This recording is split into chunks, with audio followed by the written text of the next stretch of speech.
Sunshine in your smile. Good evening, ladies and gentlemen, and welcome to the show. Have we got time for any more? I think so, yeah. Oh, good. All the while. Welcome back to Celebrity Radio. It's Alex Belfield talking to two of my favourite people. We're on an evening with Eric and Ernie. It's going around the UK and touring, and the two stars join us now. How are you, boys? Very good, thank you. Very good, thank you. How nice to see you. Here we are. Very small, isn't it? He is. He's very small. He's a little bit shorter than very- you. he is, Shorter than you are. yes. I'm a Diddy reporter, really, I suppose. One of Doddy's best. And here we are at the Nottingham Playhouse. I mean, the curtain's down in front of us, and here we are on the set for this touring show. I mean, the warmth in 2020 for these two men is still as strong as it was back in the 70s. It's amazing. I mean, we're continually surprised, aren't we? It's How- well, not a surprise for the warmth for Eric and Ern. No. But the warmth for the way the warmth of our show Yes, is yes, going. not for Eric and Ernie, Yeah, no, for the show, for the show.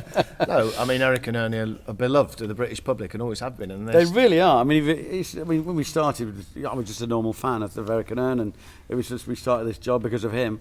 But the more and more we do it, and the more and more the audiences are coming, the affection for Eric from Morcambe wise is extraordinary. It really is. It really is. And we get a bit of that, so we're very lucky. Thank you, Eric and Ernie. Yes. What's the recipe of success? I mean, you look uncanny. That's the first thing. Do we? I mean, especially you, Jonty. I mean, incredible. And then we get to you, Ian. And of course, I mean, you're doing the business too. Stick the suits on, a bit of the glasses. I mean, Short hot hair legs. There you go.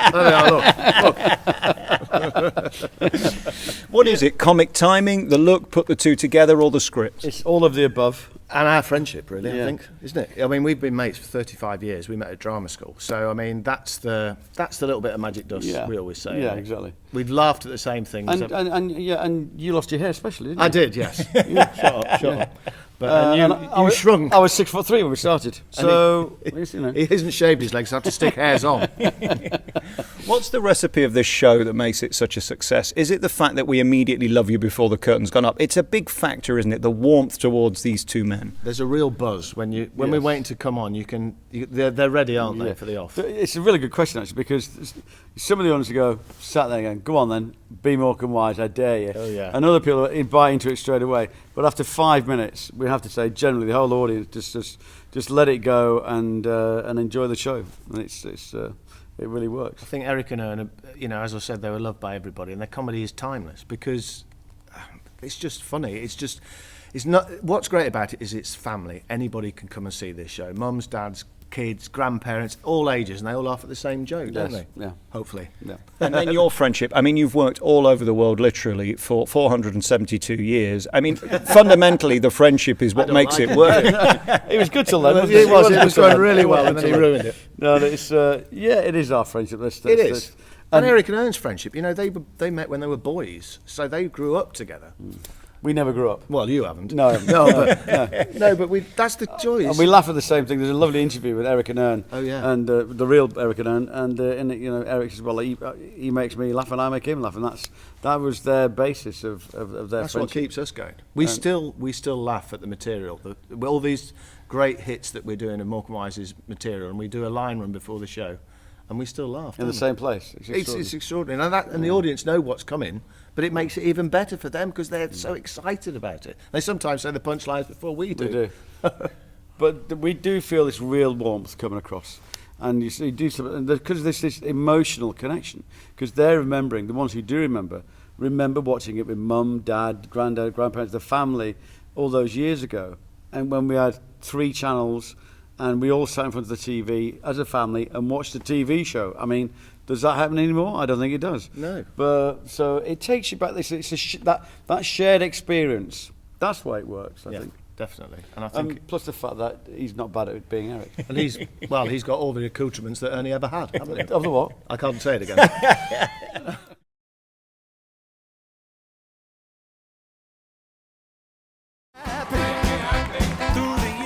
Mr. Memory.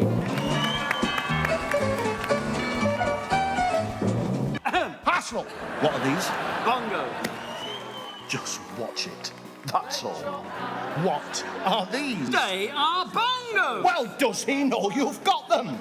Can he say fracas? No. Fracas. Bring me blood, bring me sunshine, bring me love.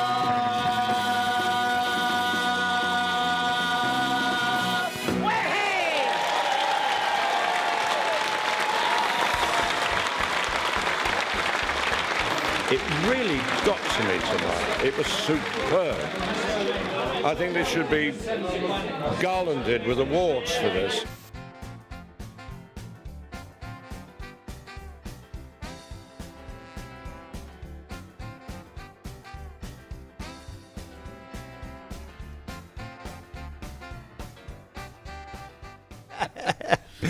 Talk to me about your careers before this. When did you know this was going to be your life? Because, I mean, you've become synonymous with this show and with these two characters, but you had a whole new life before then, didn't you? Yeah, we did. I mean, we've both been acting for, 29 years before we ever had sort of an idea of doing something. I mean, Ian said the first words on Channel 5. Yeah. Didn't you? In Family Affairs. I did three episodes, three series with Amanda Iannucci. The Bill and all sorts. Thin Ice and film and television, radio. We're jobbing actors. And I did. Well, I was in Minder with Gary Webster when it just changed with George Cole, which was amazing. I did 3 series of sitcom with Jasper Carrick called All About Me. And then, of course, you're at the RSC, darling. Yes, I was at the Royal Shakespeare Company. Yes, I did the Royal Shakespeare, and I did Shakespeare's Globe. So we've done everything between us. You know, there's a whole gamut of stuff. So we did have a career as actors before this, but this, as you say, has taken over our lives. It came about because we did a sketch for our friends at the golf club, and that's what we started. Stage Golfing Society, yeah. But somebody did say, "Did you advertise for an Ernie end of the stage?" And you know, because they did, didn't they? Edinburgh when we launched. Edinburgh. Yeah, they said, "Did you advertise for an Ernie?" I went, "No, we're mates." It's like you sort of someone to be Ernie Wise, please. Yeah. It was almost meant to be, but again, if you look at your careers and what you've done, I think you probably wouldn't be here today if you hadn't done all that other stuff, because there's a lot goes into this, isn't there? Yeah. Absolutely. And I think it is. It's all informed by the play what we wrote, but Eric and Little Ern that we did at Edinburgh and launched, and then it went to the vaudeville, then we got Olivier nominated, and this show that you're seeing tonight or that we're doing on tour was inspired by the second half of that, where we stood in front of those curtains, and this is how this show's developed. But yeah, the culmination of our characters, of our careers rather, just led to this. All the different jobs we did, the comedy that we did. All the comedy we've done, we've done a lot of comedy. But the timing was right. I think if we'd have done it earlier, it wouldn't have worked. No. So it's all about timing, isn't it? Timing. Timing. Yeah, that's it, yeah. Yes, if you'd have been 17 and 21, I don't think this would have worked, would it? No. But I think that's the thing. But, you know, you say that's really interesting, because Gary Morcambe always said the thing with Eric and Ern, they were always two middle-aged men in suits. Right. And here we are. Yeah. And here we are. We get an evening with Eric and Ern. Do we get all the hits? Because that's what we want, don't we? Those iconic moments that we saw on the telly that we wait for every Christmas, that are repeated by the BBC to save them having to find a new Eric and Ern. Yes, well, we couldn't possibly say, but you might see a few. Yes, you'll get some that you'll really know, and there'll be... A siren goes off, doesn't it? At one point. At some point, a siren goes off. And there's a piano involved, but we couldn't possibly say what happens there. There's some great special hits that the audience will love, but there's also some new stuff in the style of Eric and Ern that we've put in. Yeah. So, and also some material that the public would never have seen, because they saved, like there's a vent act we do called The Child of the Dummy that they never did on television.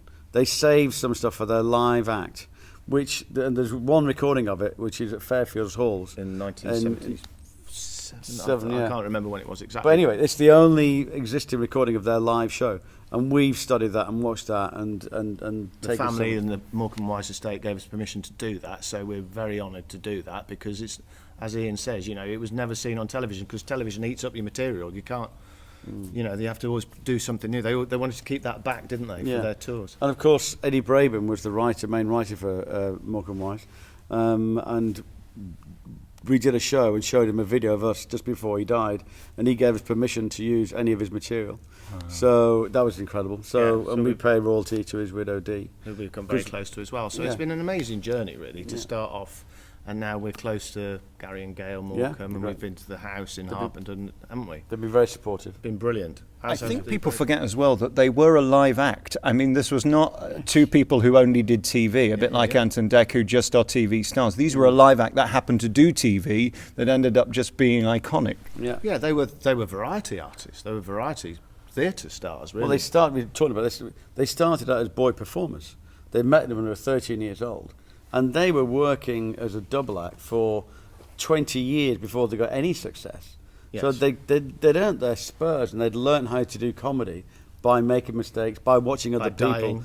But yeah, but it's Yeah, true. it is. It is. You know, even Morcambe and Wise. It's funny. We had lunch with Gail and Gary at the house in Harpenden, and we chatted away. And Joan was telling We're all the talking to stories. Joan, Eric's wife. And I just said to Joan, "What was Eric like when he came back from a gig? Was he, he said, well, it depends what the audience." He said sometimes he was like really buzzing and up. And other times he was quite low and sort of depressed because the audience weren't very good. Yes. Not Eric. No, the audience. It was the audience. The audience weren't very good, and it's the audience are so a part of the show, aren't they? It's a two-way thing. It's a two-way street. You've got to have it. Hopefully, it comes back and you give it, and they give you their laughter back. Hopefully. You two are such craftsmen, and you can see this show on tour through May, and then it's going to continue forever, really, because our love is never going to abate any more than the material's going to be funny. So congratulations on that. And again, on the skill and the precision of what you do, you get it down. Are you still watching videos now to find a little wink here, a little turn of the hand there, a little step there that they did? He never stops watching it. No, I think we do. We do, don't we? We do, but we both watch it. That's what it's about. That's what if you're taking on these massive iconic comedian stars, you've got to get it right. And we hope now, after 5 and a bit years doing it, that we might just be getting there now. And the other lovely thing that happens is that now we're doing the show, we're doing it. Lots of people come up to us and say, "I work with Eric. I met him, Eric and Ernie. I met them here in a chip shop in Bradford in '88. We met people who worked with them. Some lovely stories. Bloke who helped to push Eric's car up a hill because it had broken down. The second string from the left in the orchestra and all the notes. Oh yes, in Griegs, yeah. Dancers. So I hope they were in the right order. Oh, you see what he did there? He's rubbish. He is. I don't know who he is. I don't know who he is.